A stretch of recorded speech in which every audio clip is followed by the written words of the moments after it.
सीताराम दोस्तों। हमारा टॉपिक है संप्रेषण कम्युनिकेशन। बहुत ही इम्पोर्टेंट टॉपिक है आज का। GS 4 का टॉपिक है कम्युनिकेशन के द्वारा ही हम अपनी कोई भी बात, अपने विचार, अपनी भावनाएं हम व्यक्त कर पाते हैं। जैसे ये क्या बोलते हैं, एक आश्रय और भोजन हमारे लिए आवश्यक होता है, वैसे ही जो संप्रेषण होता है कम्युनिकेशन, हमको जीवित रहने के लिए बहुत ही ज़्यादा इम्पोर्टेंट है। आप इसी के माध्यम से ही हर चीज़ों को व्यक्त कर पाते हैं और यही चीज़ें आपको हर प्रकार की जानकारियाँ प्रदान करती हैं, चाहे वो माध्यम पुस्तक हो, पिक्चर हो, मनोरंजन हो, सूचना हो, ज्ञान हो, या किसी भी माध्यम के द्वारा। और शब्दों, प्रतीकों, जो ध्वनि एवं संगीत एवं हाव भाव होते हैं आदि के द्वारा हम सब सूचनाओं का ही आदान प्रदान करते हैं। ये आपने देखा, ये सब कम्युनिकेशन के द्वारा ही होता है। इस चैप्टर में हम पढ़ेंगे कम्युनिकेशन प्रक्रिया के प्रमुख घटकों का बारे में।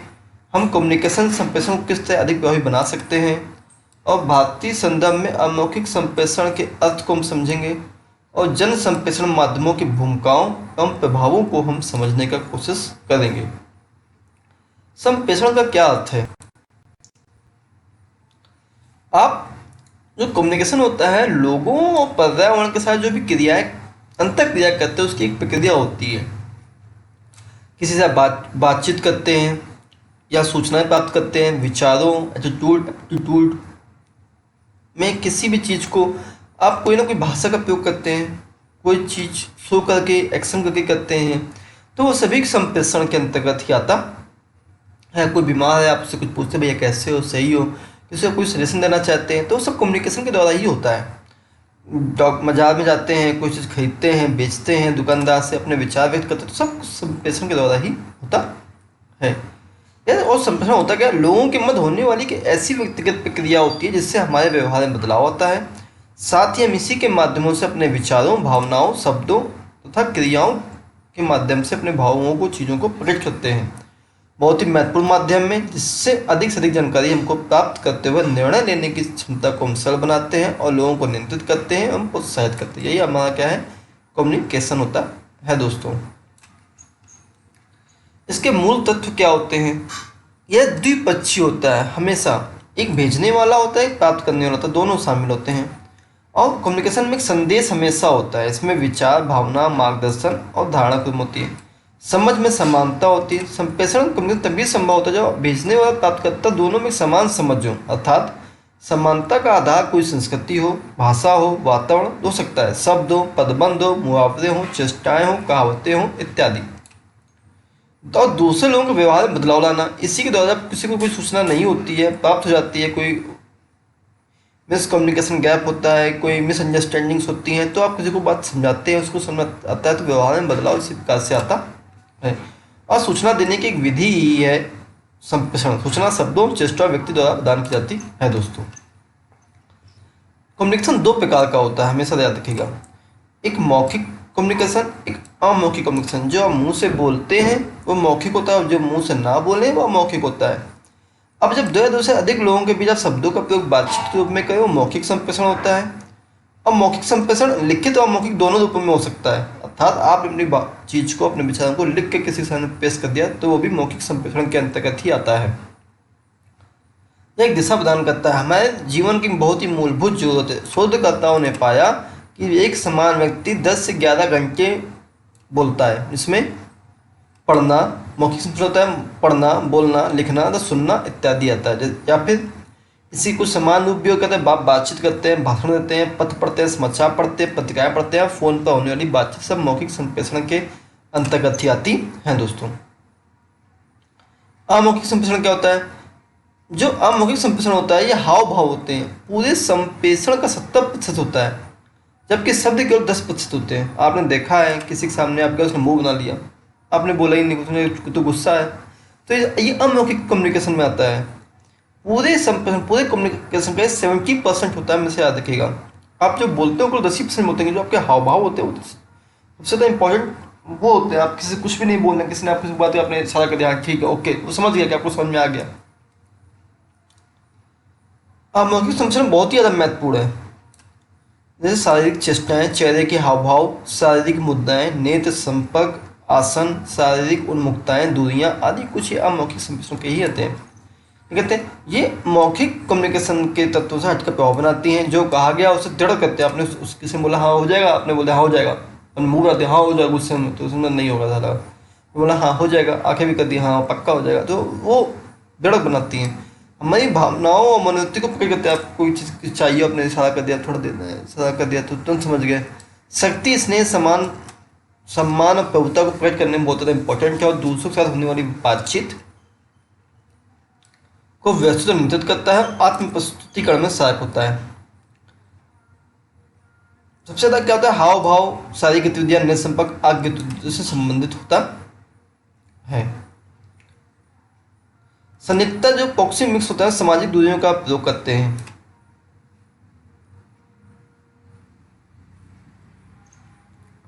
आपने देखा मौखिक संप्रेषण क्या क्या, जैसे ध्वनि, हंसना, बातचीत के तरीके पे रुकना, शब्दों पर बल देना, आसन पोस्चर से झुकना, प्रकटता अपीयरेंस जैसे अंतर्व्यवस्था, सिर की क्रियाएं से सिर हिलाना, हाथ की क्रियाएं से हाथ हिलाना, आंखों की क्रियाएं से पलक झपकाना, शरीर के व्यक्ति से मुँह छुड़ाना, शारीरिक संपर्क से हाथ मिलाना और निकटता से किसी तरह जगह पर अतिक्रमण करना, ये अमौखिक संप्रेषण की विशेषताएं हैं दोस्तों। प्रभावी संप्रेषण कैसे करते हैं, आप कैसे किसी को प्रभावशाली बना सकते हैं, किसी को किसी गलतफहमी का शिकार हो गया आप उसको कैसे समझा सकते हैं, तो उन सब चीज़ों को में जो होने वाली जो रुकावटें होती है अधिकतर लोगों को बहुत ज़्यादा प्रॉब्लम्स होती हैं, उससे लोग नहीं समझ पाते हैं। तो आप अपना प्रभाव कैसे बना सकते हैं, ये सब चीज़ें करता है। जैसे कि किसी के व्यक्ति का देखना, सुनना, उनकी आवश्यकताएं पर अनुभव, ये व्यक्तिगत विशेषताओं पर निर्भर करता है। और संदेशों का कूट अनुवाद करते लोग अपनी रुचियों प्रत्याशाओं को प्रक्षेपित करते हैं। तो कई चीज़ें होती हैं, आपसे कोई दिक्कत हो रही है, आप भावुक हो जा रहे हैं, क्रोध हो जा रहे हैं, या फोर्सफुली उसको चिल्ला के बोल रहे हैं, तो ये सब चीज़ें बहुत ज़्यादा इंपॉर्टेंट करती हैं। जैसे कहा गया कि शब्द प्रत्येक व्यक्ति के लिए अलग अलग अर्थ रखता है और भाषा का प्रयोग उन लिंग तथा सांस्कृतिक पृष्ठभूमि से प्रभावित होता है। और प्रभावित संप्रेषण की विशेषताएं क्या होती हैं, संदर्भ का समान ढांचा, आप कैसे किसी को बात समझा रहे हैं, संदेश भेजने वाला, संदेश समझने वाला, क्या दोनों एक ही थिंकिंग के हैं, एक ही स्तर के, आपकी बात समझ रहे हैं कि नहीं समझ रहे हैं, तो ये होता है। समान रुचि, आप कोई बात कह रहे हैं क्या उसको समझ में आ रही है, आप किसी किसान से शेयर बाजार के बारे में बात करेंगे उसको समझ में आएगा नहीं, तो क्या कहते हैं आपको ध्यान देना पड़ेगा आपको कहाँ क्या बात करनी है, कैसे अपना प्रभाव कम्युनिकेशन प्रभावशाली बनाना है, इफेक्टिव बनाना है। समान भाषा, किसी को तेलुगु आती है आप हिंदी में बात कर रहे हैं उसको समझ में नहीं आएगा हिंदी भाषा, या हिंदी वाले से आप तेलुगु में बात करेंगे उसको समझ में नहीं आएगा। इसलिए समान वातावरण, किसी के अर्थी उठ रही है तो आप हंस रहे हैं तब बातें करें हंस हंस के, तो ये सब चीज़ें हैं। मुद्दा कोई और है, बोल कुछ और रहे हो, तो उस वातावरण देखिए। अगर आप मौखिक संप्रेषण प्रभावशाली नहीं बना पाते हैं तो उसको सुझाव दिए जाते हैं।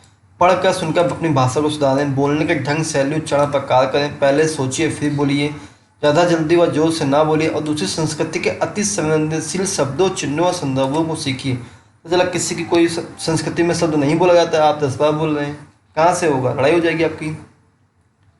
और अपनी शारीरिक चेष्टाओं, बॉडी लैंग्वेज को बेहतर बनाने के लिए याद रखना चाहिए क्या, विशेषकर संस्कृति, लिंग और प्राधिकार के संदर्भ में आप निश्चित दूरी बनाए, फालतू में सब चीज़ों के बारे में ना बोलें। आप किसी को तभी टच करें जब जरूरी हो। इंटरव्यू के समय आंखों से संपर्क हमेशा बनाएं। संचार संस्कृति को लेकर हो रहे बदलावों पर सावधानी पूर्वक बरतें। आत्मविश्वासी और प्रस्तुति प्रेजेंटेबल योग बने। अब संप्रेषण का अर्थ होता है कि पूरे देश में एक सूचना को बांटना। जैसे अमौखिक संप्रेषण से जुड़ा होता है, हर संस्कृति में अलग अलग होता है। अपने यहाँ इंडिया में क्या होता है, आप किसी बच्चे को किस करते हैं, छोटे बच्चे तो कुछ नहीं, आप दुबई में किस कर दीजिए, लड़ाई हो जाएगी, कैसे किस कर दिया आपने बच्चे को छोटे से। या फिर आप गल्फ़ कंट्री में जाएंगे तो आप क्रॉस पैर करके बैठ जाएं तो वो हो जाएगा, बवाल मच जाएगा। इंडिया में बैठिए, कोई कुछ नहीं करने वाला चेयर पे। या आप मुस्लिम कंट्री में जा रहे हैं तो आप किसी को शेख साहब फालतू में बोल दीजिए इंडिया, तो वहाँ फिर लड़ाई हो जाएगी, नहीं बोल सकते आप। यहाँ बोलते रहते हैं। तो ये आपको देखना पड़ेगा कि आपको कहाँ पे क्या बोलना है, किसी की संस्कृति को नुकसान ना हो, उसको प्रॉब्लम ना हो। बोलने वाली भाषा हमारे संप्रेषण का 7 से 35% ही हिस्सा होती है, और हमारे संप्रेषण का अधिकतर हिस्सा हमारा अमौखिक ही होता है। हमेशा याद रखिएगा इस बात को।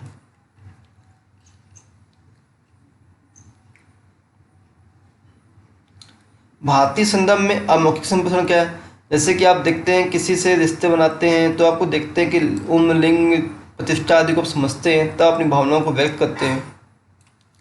हमारे बॉडी लैंग्वेज और गतिबोध आइनोक्सिक्स को बहुत अच्छी तरह समझते हैं। जैसे आप किसी आदमी से मिलते हैं तो गले मिल जाते हैं, क्या आप किसी औरत से मिलेंगे गले लग जाएंगे तो क्या होगा? लोग चिपक रहे हैं, लड़ाई होने लगेगी।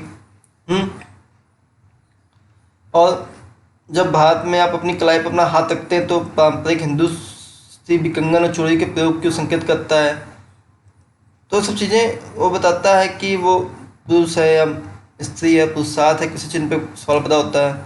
अब पुरुषों महिलाओं को हाथ मिलाना आम बात है, लेकिन पुरुष महिलाओं से हाथ मिला लेगा तो लोगों को प्रॉब्लम होने लगती है कि दिल्ली मुंबई शहरों में आम होता है, लेकिन हर जगह ऐसा आम नहीं होता। तो सब चीज़ें आपको ध्यान देनी पड़ेंगी। और भी बहुत सी चीज़ें हैं व्यक्तिगत, जो आप किसी से बात करें उससे थोड़ा दूरी बना कर रखिए। कोई प्रतिष्ठित व्यक्ति है, प्रतिष्ठित या थोड़ा सा से झुका के बात करते हैं, आगे झुका के बात करते हैं, प्यार से बोलते हैं, किसी कुछ रिक्वायरमेंट तो आप उसको सीधे से बिहेव करते हैं। तो सब चीज़ें अमौखिक संप्रेषण में ही आती हैं। और संप्रेषण माध्यमों की भूमिकाओं प्रभाव में क्या अंतर है? बहुत सकारात्मक प्रभाव क्या पड़ते हैं दोस्तों? सकारात्मक प्रभाव क्या? हमारे जीवन को शिक्षित सम्मत करने में संप्रेषण माध्यम भूमिका निभाता है। सूचना प्रदान करता है, एकात्मिक कार्य को निष्पादन करता है, धार्मिक, राजनीतिक, सामाजिक, मनोरंजक, पर्यावरण जानकारी एकत्र करता जनता तक पहुंचाता है। ये सकारात्मक प्रभाव है। नकारात्मक क्या है? जैसे अभी किसान आंदोलन हो रहा है, आदों को सूचनाएं पता है, आदों को नहीं पता है, कुछ भी बोल दे रहे हैं, कुछ भी धर्म फैला जा रहा है, एक धर्म के लोग दूसरे धर्म के प्रति गलत सूचनाएं फैला रहे हैं संप्रेषण के द्वारा, कम्युनिकेशन। तो ये नकारात्मक प्रभाव भी होते हैं दोस्तों। युवाओं को अश्लील चीज़ें, गलत चीज़ें दिखा के उनको भ्रमित कर रहे हैं, गलत दिशा को प्रेरित कर रहे हैं। तो ये सब चीज़ें हैं, तो ये नकारात्मक प्रभाव है।